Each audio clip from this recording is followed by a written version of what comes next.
parlementaires européens, on est dans la période, je vais laisser la parole à David Cormand des écologistes, qui en bon normand connaît le sujet.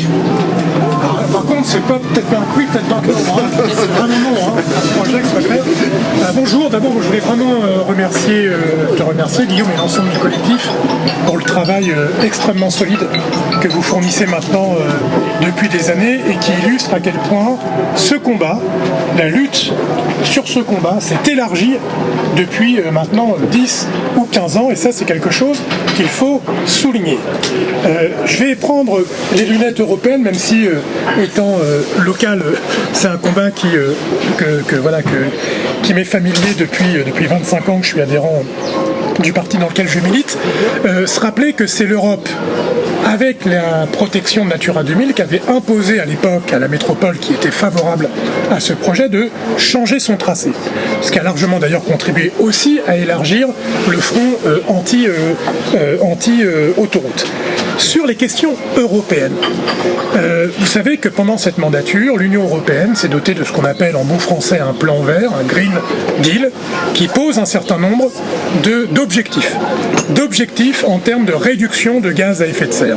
Or, ce projet, d'après même ses initiateurs, annonce qu'il entraînera l'augmentation de rejet de gaz à effet de serre.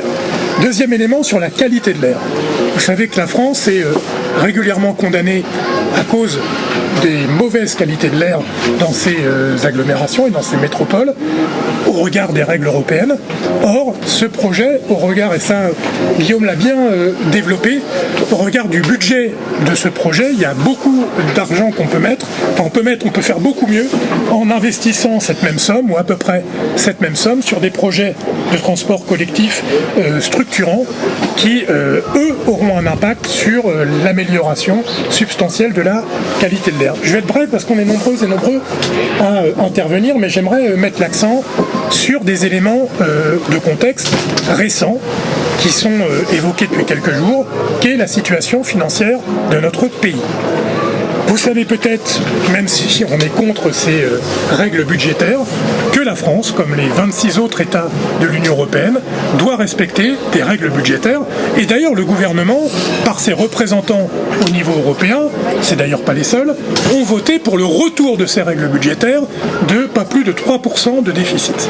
Or, les chiffres qui sont annoncés pour cette année, pour l'année prochaine et jusqu'en 2027, c'est des chiffres de déficit au-delà de 5%. C'est pour ça que le ministre des Finances a mis en demeure, quelque part, les autres forces politiques de dire « Mais où voulez-vous faire des économies ?» J'ai une bonne nouvelle pour Bruno Le Maire, nous avons un projet d'économie substantielle, on donne notre part, c'est 1/4 de milliard d'euros pour la part nationale, et en prime, 250 millions d'euros pour les collectivités locales, dont certaines sont en charge de politique sociale, comme le département de Seine-Maritime.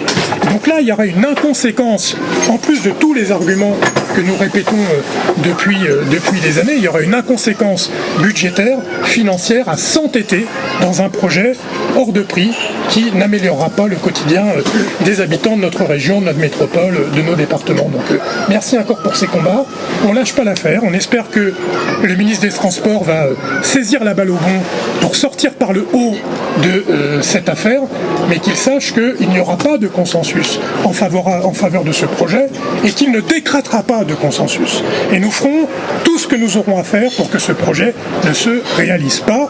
C'est une chance là historique d'arrêter le massacre avec cette idée délétère de nouvelle autoroute sur notre territoire. Il faut saisir cette opportunité. C'est le message principal que j'adresse à notre nouveau ministre des Transports.